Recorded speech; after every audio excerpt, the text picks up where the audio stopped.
Hello, I'm Mike Mullan. I'm the Executive Director at the Roskamp Institute. The Roskamp Institute is primarily established to look for new treatments for neuropsychiatric disorders, and Alzheimer's has been one of our main focuses for many years.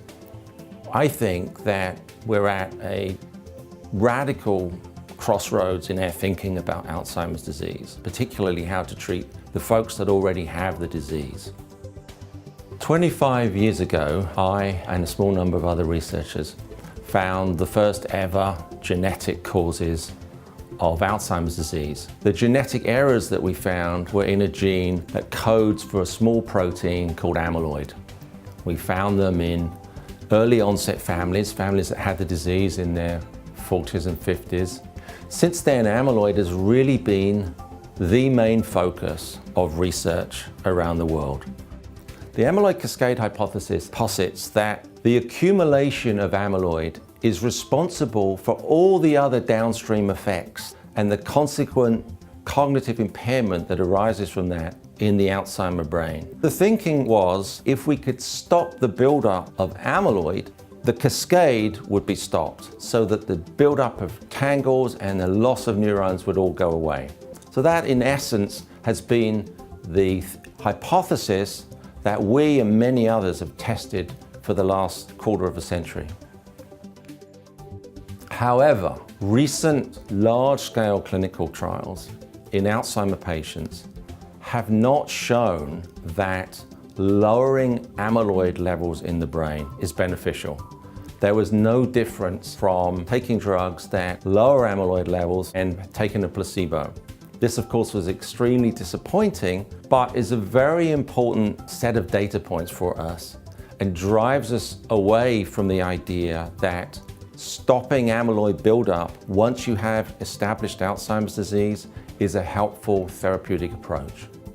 As things stand, 5.5 million sufferers in this country will have no treatment options in the immediate future. In addition to that, there are tens of millions of Alzheimer's sufferers with established disease worldwide. And by 2050, many of those numbers will have doubled. And so it's critical at this point that we shift away from this amyloid-centric focus and look for much more immediate ways to bring the Alzheimer brain dysfunction under control. That's the hope of our work at the Institute, and that's the focus. We are now actively engaged in finding ways to intervene in this complex but devastating disease.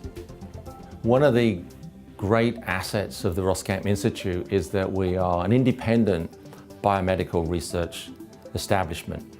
So we can change direction very quickly in response to new data, such as that coming from the recent amyloid clinical trials. We need to go in multiple directions with Alzheimer's disease because we really don't know what initiates the pathogenic process. We're still investigating various mechanisms. We're really trying to find some new and creative ways to treat this devastating disease. And so coming up with a hypothesis and then seeing it come to fruition is really inspiring, and that's really what we're trying to do and what really motivates me each day. I think the other huge advantage we have is we have very much a team approach. There are no silos within the Institute.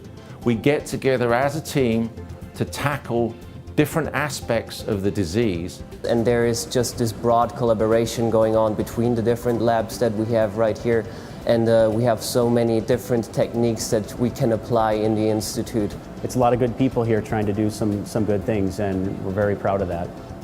Little by little, we put the jigsaw together, each day finding new pieces of information. So it's pieces of data like that that really drive our enthusiasm on a daily basis and keep us convinced that we can beat this disorder. So thank you for your attention. Please follow what we do at the Institute and support us to beat this devastating disorder.